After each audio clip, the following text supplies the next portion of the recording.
So, part two, part three. Oh my gosh, I just got hit in the face by a branch. This is camping fire.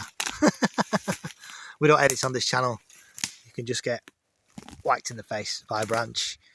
I'm not bleeding, so I'll live.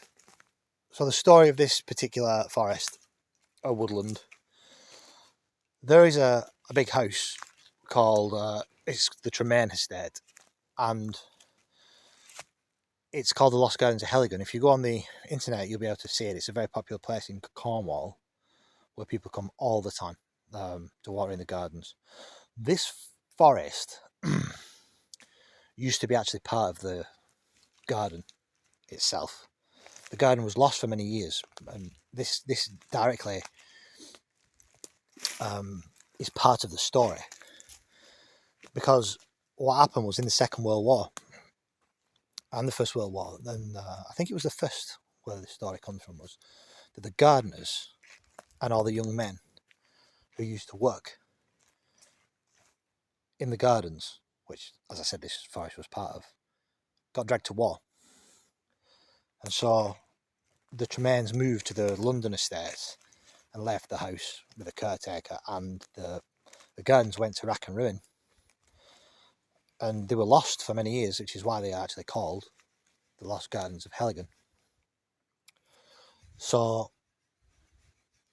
yeah, the story is that those young men and those gardeners in death came back from France and now inhabit this forest. And there has been sightings of soldiers and spectres in this forest. Quite a few accounts. I don't want to mention the forest name really, because I don't want a lot of people coming camping here, because it's not actually, I have permission from the landowner, which isn't the Tremaines anymore. It's the Lobb family who have a farm here.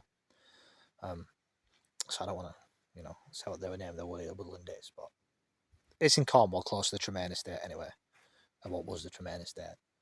And yeah, people hear gunshots. I mean, that could be just people hunting for pheasant.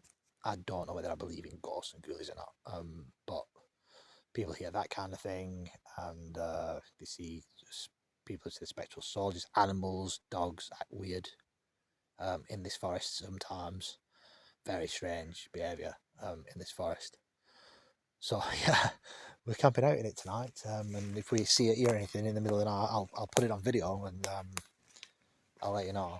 I am a bit apprehensive. I mean, I write a lot of horror stories, but they're just stories, aren't they? I mean, this could be just a story, but it is a dark forest at night.